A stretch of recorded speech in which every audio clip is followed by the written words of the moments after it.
Young bytes में आपका स्वागत है। मैं हूं पूजा ठाकुर और आज के मेरे प्रोग्राम में मैं आपको मिलवाने जा रही हूँ जम्मू की ऐसी फेमस पर्सनालिटी से जो बहुत ही फेमस थिएटर आर्टिस्ट हैं, एंकर हैं, सोशल वर्कर भी है और साथ ही साथ एनिमल लवर भी है। तो जी हाँ, मैं बात कर रही हूँ सुनीता पंडित जी की। तो ले चलते हैं उनके पास और जानते हैं उनका कैसा एक्सपीरियंस रहा इन सब फील्ड्स का। जी ma'am, welcome to Young Bytes. Thank you so much ma'am. जैसे कि आपके मैंने इंट्रोडक्शन दी, आप थिएटर आर्टिस्ट भी हैं और सोशल वर्कर भी है, साथ साथ एनिमल लवर भी है और भी बहुत सारी एक्टिविटीज आप करते रहती हैं। तो इस सफर की शुरुआत कैसे हुई आपकी? देखिए, सफ़र की शुरुआत आपने बात शुरू की तो I am going back down the memory lane. I remember when I was in class 7, जब 7वीं कक्षा में थी तो डिबेट कंपटीशन था एक स्कूल में और उसमें इंटर क्लास कंपटीशन में वो 7th 8th 9th 10th की स्टूडेंट्स का था। तो I was declared the best speaker. तो वो एक कॉन्फिडेंस आ गया मेरे में। और उसके बाद क्योंकि हमारी फैमिली में my father was connoisseur of music और बुआ मेरी शी इज अ गजल सिंगर, तो वो आर्ट जो है हमारी फैमिली में घूमता रहता था इधर उधर। तो वहीं से फिर मेरी सिस्टर्स जो हैं दे वर एसोसिएटेड विद थिएटर, तो वो कारवां चलता चला गया और मैं उनके साथ बहती चली गई और थिएटर की शुरुआत हो गई। स्टेज परफॉर्मेंस की बात की जाए, वो आपने कहाँ पे शुरू की और उसके बाद से आप थिएटर आर्टिस्ट हैं, तो थिएटर की कहाँ से शुरुआत आपकी हुई? थिएटर की शुरुआत मेरी हुई क्लास 9th में थी, जब मैं 1979 में, और सेंट मेरीज प्रेजेंटेशन कॉन्वेंट में एक 1 एक्ट प्ले कंपटीशन था जिसमें जिस प्ले में मैंने भाग लिया वो था रिफंड और उसका मेन कैरेक्टर वॉसकॉफ का रोल किया और बेस्ट एक्टर अवार्ड मिला। तो क्या कॉन्सेप्ट था? जैसे आपने बोला प्ले मैंने किया, उसका कॉन्सेप्ट क्या था, क्या मैसेज कन्वे किया था आपने उसमें से? वो प्ले है, it's written by a Hungarian writer. जी जी। और उसमें ये था कि स्टूडेंट जो है वो स्कूल वापस आता है और कहता है कि मैंने आपसे कुछ नहीं सीखा, तो इसलिए मुझे अपनी फीस वापस चाहिए। तो वो टीचर्स फिर उसको कैसे हैंडल करती हैं और उसको डिक्लेयर करती हैं पास। सो वो मैसेज था कि हमें as students we should never be thankless towards our school, और हमें जो भी करना है हमें अपनी टीचर्स के we have to be grateful to our teachers. तो थिएटर भी आपने प्ले किया, उसके साथ सीरियल्स में भी कुछ काम किया, और तो कैसा एक्सपीरियंस आपका रहा और कौन कौन से सीरियल्स में आपने काम किया? एक्चुअली टीवी मैंने किया, लेकिन मैं थिएटर ही ज़्यादा एंजॉय करती हूँ। और सीरियल्स में मैंने बाबल दा वेड़ा, शिवदा जी का, वापसी, लोटन, इंद्रधनुष जो मेरा पहला टीवी सीरियल था, और वो मैंने किया जब मैं कॉलेज में थी। हमने वो इंटरवर्सिटी कंपटीशन था, तो उसके लिए जब हमारा स्टेट फर्स्ट आया तो जगमोहन जी तब गवर्नर थे और उन्होंने हमें श्रीनगर दूरदर्शन में बुला के वो प्ले हमसे करवाया। So that was the start of TV for me. और उसके बाद फिर 2-4 सीरियल्स किए मैंने। थिएटर प्ले आप करते हैं, सीरियल्स में भी आपने काम किया है, तो एक्सपीरियंस कैसा रहता है और साथ साथ कितना डिफरेंस रहता है एक टीवी पे आने का और टीवी पे काम करने को और एक थिएटर करना, दोनों में कितनी मुश्किलें आती है? सबसे ज्यादा टफ कौन सा रहता है? देखिए, जब आप तकलीफें ज्यादा सहते हैं तो रिजल्ट भी उतना अच्छा होता है। तो थिएटर मेरे लिए हमेशा एक चैलेंज रहा है, क्योंकि थिएटर में आप परफॉर्म करते हैं और उसी टाइम आपको रिस्पॉन्स मिलता है। जो भी आपने किया ऑडियंस ने उसी टाइम आपको वाह कहा, अच्छा कहा, बुरा कहा, उसी टाइम कहा। टीवी में ये है, आपने आज शॉट दिया, वो 6 महीने के लिए बंद हो गया, और वो 6 महीने के बाद जब ऑडियंस ने देखा, स्क्रीन पे देखा, तब वो बताएंगे कि उन्हें कैसा लगा। तो मुझे हमेशा ये लगता है कि थिएटर जो है वो क्योंकि इंस्टेंट रिस्पॉन्स होता है, और वो हमेशा मेरे लिए हमेशा बेहतर रहा है। जी। तो पिछले कितने सालों से आप इस फील्ड में और कितने सालों से आपका एक्सपीरियंस कितने सालों से है इस चीज का? देखिए, थिएटर करते हुए मुझे करीबन 30-35 साल हो गए हैं, और ये एक्सपीरियंस हर रोज बढ़ता चला जाता है। लर्निंग प्रोसेस तो रहता है। एग्जैक्टली, लर्निंग प्रोसेस रहता है, और मैं उतना ज्यादा एंजॉय करती हूँ इसको। The more I am doing theatre the more I am enjoying it. और हर प्ले से, हर डायरेक्टर से कुछ नया सीखती हूँ, और लगता है कि अरे ये तो मैंने अभी तक किया ही नहीं था, this is something knew that I am learning. और ऐसा नहीं रहता है कि मैं मेरे से जो मेरी बेटे के उम्र के डायरेक्टर्स हैं उनके साथ काम ना करूं, क्योंकि उनसे शायद मैं कुछ ज्यादा सीखती हूँ। ऐसा कौन सा थिएटर प्ले कई सारे आपने किए, सबसे ज्यादा अचीवमेंट आपको किस में मिली? देखिए, एक प्ले था जब मैं यूनिवर्सिटी में थी, I am talking of early 80s, तो कवि रतन सर ने प्ले किया था। कवि रतन जी हमारे स्टेट के बहुत मशहूर डायरेक्टर रहे हैं, और उनका प्ले था वो जम्या ही नहीं जिस लोर नहीं देखा। तो उसमें मैंने एक 84 ईयर ओल्ड औरत का रोल किया था, और वो रोल था पार्टीशन का था, और वो रोल आज भी जो है मुझे लगता है कि क्योंकि जब मैंने वो रोल किया और मैं पूरे हॉल में सिसकियां सुन रही थी, तो मुझे वो लग रहा था कि नहीं, जो मैं कर रही हूँ दैट मीन्स वो ऑडियंस तक पहुंच रहा है, and those people could relate to it. तो जैसे आपने कई अचीवमेंट्स हासिल किए और अवार्ड भी आपको कई सारे मिले, तो कोई एक एक्सपीरियंस आप शेयर करें हमारे साथ। अवार्ड्स की जब मैं बात करूं तो एक दफ़ा तो मैंने अपने स्टेट को रिप्रेजेंट किया है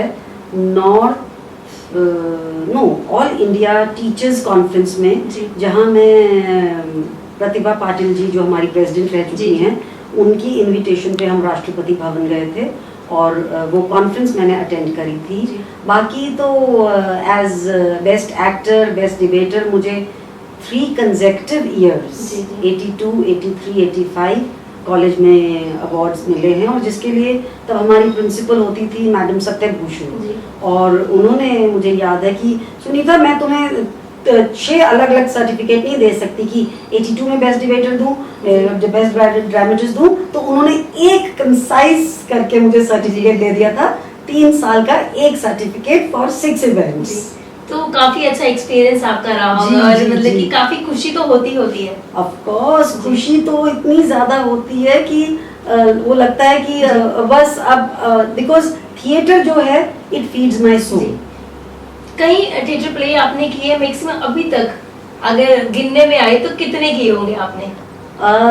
प्लेस तो वही है कि अनगिनत हैं, लेकिन जो कुछ प्लेस मेरे बहुत करीब हैं उनमें से वो जम्मे ही नहीं जिस लोर नहीं देखा, कवि रतन सर का, अंधा युग जिसमें गांधारी का रोल किया मुश्ताक का, रक्त बीज जिसमें मैंने गुंजन और कीर्ति का रोल किया, दीपक कुमार जी ने किया वो, और राकेश गुप्ता जी ने किया, महाभोज किया मैंने बलवंत ठाकुर के साथ, कौवा चला हंस की चाल अभी हाल ही में हुआ वो सुमित के साथ किया, उसके तो कोई करीबन 8-9 साल से वो प्ले करती आ रही हूँ, और उसके कई परफॉर्मेंसेस हो चुके हैं।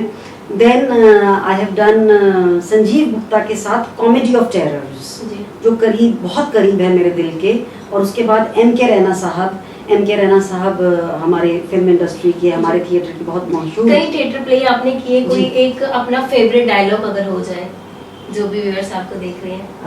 ठीक, तो वो मैं अपना एक प्ले है अंधा युग, उसमें गांधारी खड़ी है, और जब उसको पता चलता है कि युत्सु आया है और उसने he has deceived actually Gandhari, तो वो कहती है, विदुर उसके साथ खड़ा होता है, तो कहती है पूछो विदुर इससे कुशल से है बेटा, भुजाएं ये तुम्हारी पराक्रम भरी, थकी तो नहीं अपने बंधुजनों का वध करते करते, और वो कोलैप्स कर जाता है कि माँ मैंने ये क्या किया।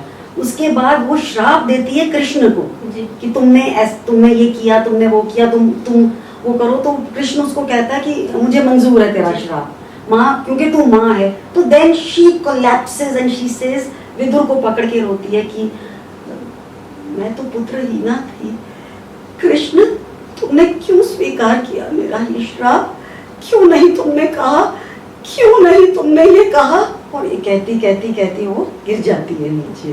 तो परफॉर्मेंस तो आप देख ही चुके होंगे, इसके साथ साथ आप सोशल वर्कर भी हैं, तो ऐसे कौन कौन सी आपने एक्टिविटीज की हुई है? हेल्प तो आप सबकी करते हैं, तो कौन कौन सी एक्टिविटीज हम जानना चाहेंगे?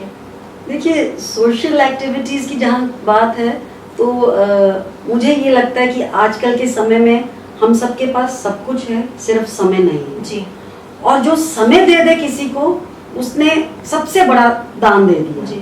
तो कहीं भी जिसको भी मेरी ज़रूरत होती है, रात को 10 बजे भी अगर कोई फ़ोन करता है कि we are in trouble, we need your help. और शायद मेरे हस्बैंड उस टाइम घर नहीं होते हैं और मैं ऑटो भैया को फ़ोन करती हूँ कि लक्ष्मण भैया आ जाओ, वहाँ जाना है। सो वो ऑटो भैया भी मेरा साथ देते हैं और हम वहाँ पहुँच जाते हैं। किसी किस्म की anybody who is in distress, I am there to help. अब जब मैं गवर्नमेंट स्कूल में थी, since I am a government employ, I am with the school education department, तो मैं 2006 की बात कर रही हूँ। जिस स्कूल में मैं पढ़ाती थी वहाँ एक छोटी सी बच्ची थी दूसरी कक्षा में, और बहुत ब्राइट स्टूडेंट थी वो।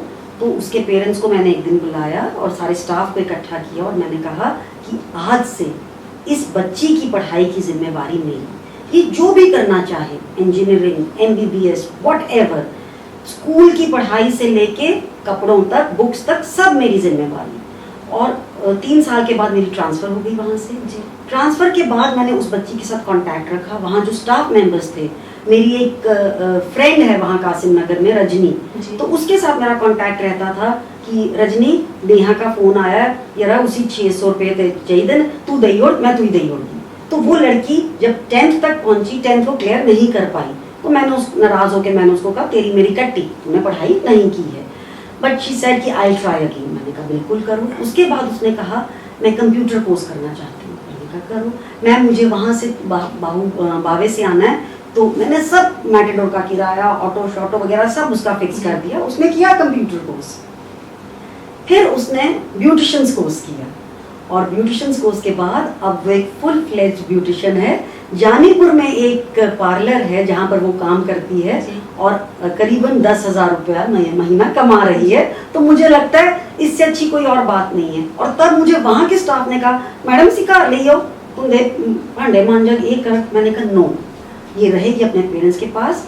मैंने वो सबको मैं ये कहती हूँ कि मोदी साहब तो आज कहते हैं बेटी बचाओ बेटी बचाओ, हमने तो 2006 में ही ये सिलसिला शुरू कर दिया। काफी खुशी मिलती है जब हम किसी की मदद करते हैं, बिल्कुल, बहुत ज्यादा खुशी मिलती है। बिल्कुल। लेकिन आजकल की जनरेशन की बात की जाए ना, वो डोगरी कल्चर से काफी दूर होता जा रहा है। कहीं अवेयरनेस, कई कैंप्स लगाए जाते हैं डोगरी को बढ़ावा देने के लिए। बिल्कुल। तो आपके द्वारा कुछ किया जा रहा है? जी हाँ, बिल्कुल। हम बहुत सारे जो नाटक हैं हम डोगरी में करते हैं।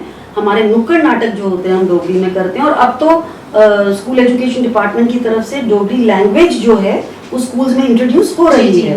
बिल्कुल हो रही है। तो हमारी कोशिश रहती है कि हम डोगरी में, हालांकि I do not belong to a Dogra family, लेकिन मैंने डोगरी सीखी जब घर में सब सो जाते थे और जो आंटी बर्तन करने आती थी तो I would speak with her in Dogri. और आज ये है कि I can speak fluently because मुझे फिर थिएटर भी था, थिएटर वॉज माई पैशन, तो उसके लिए मुझे डोगरी आना भी बहुत जरूरी था। तो वो मैं डोगरी शायर करके बोली लगी हूँ। जी बिल्कुल, डोगर है हम तो डोगरी बोलनी ही चाहिए। बिल्कुल। इसके साथ ही हमारे माध्यम से जो भी दर्शक आपको देख रहे हैं, क्या मैसेज आपकी तरफ से रहने वाला है?